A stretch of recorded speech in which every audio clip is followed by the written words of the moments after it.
At sulit at feel ng mga Pinoy ang performance ng K-pop boy group na NCT 127. Dumagundong ang buong Philippine Arena sa hiyawan at pakikijam ng mga Pinoy avid fans sa mga hit songs ng idolo nilang Korean band.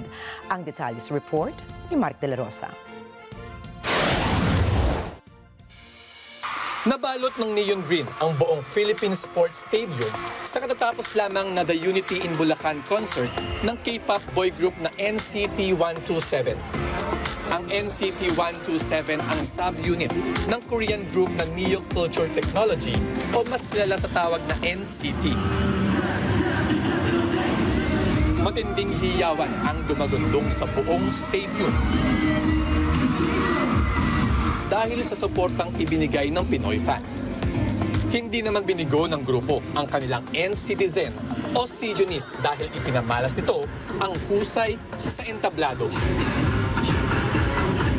Nakijam ang mga Pinoy sa performance ng NCT 127 sa kanilang hit song tulad ng Sit Down.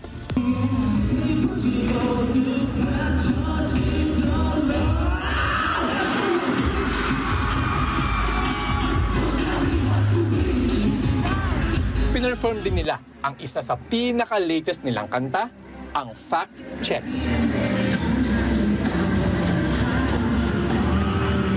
At ang anchor song nila na Promise You.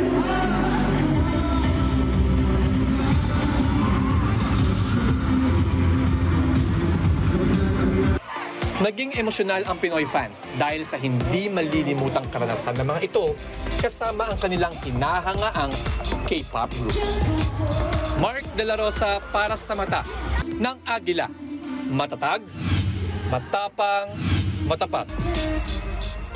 Maraming salamat sa inyong pagsubaybay sa Mata ng Agila Primetime. Para malaman ang matatag, matapang at matapat na mga balita, ay i-follow lamang at mag-subscribe sa @Net25 TV.